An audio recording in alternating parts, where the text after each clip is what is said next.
ہر ایک کے لیے ایک رخ ہے جس کی طرف وہ مڑتا ہے، پس تم بھلائیوں کی طرف سبقت کرو، جہاں بھی تم ہوگے اللہ تمہیں پالے گا،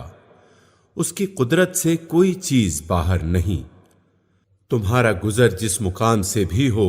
وہیں سے اپنا رخ نماز کے وقت مسجد حرام کی طرف پھیر دو، کیونکہ یہ تمہارے رب کا بالکل برحق فیصلہ ہے، اور اللہ تم لوگوں کے اعمال سے بے خبر نہیں ہے۔ اور جہاں سے بھی تمہارا گزر ہو اپنا رخ مسجد حرام ہی کی طرف پھیرا کرو، اور جہاں بھی تم ہو اسی کی طرف منہ کر کے نماز پڑھو، تاکہ لوگوں کو تمہارے خلاف کوئی حجت نہ ملے۔ یعنی کسی کو یہ کہنے کا موقع نہ ملے کہ یہ اچھے مومن ہیں جو اپنے خدا کے صریح حکم کی خلاف ورزی کرتے ہیں۔ ہاں، ان میں سے جو ظالم ہیں ان کی زبان کسی حال میں بند نہ ہوگی،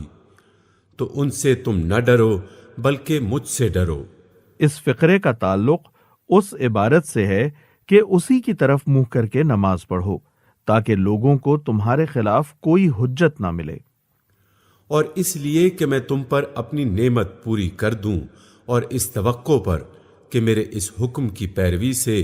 تم اسی طرح فلاح کا راستہ پاؤ گے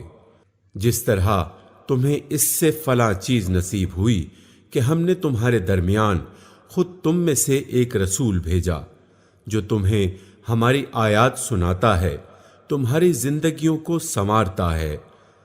تمہیں کتاب اور حکمت کی تعلیم دیتا ہے، اور تمہیں وہ باتیں سکھاتا ہے جو تم نہ جانتے تھے۔ لہٰذا تم مجھے یاد رکھو، میں تمہیں یاد رکھوں گا، اور میرا شکر ادا کرو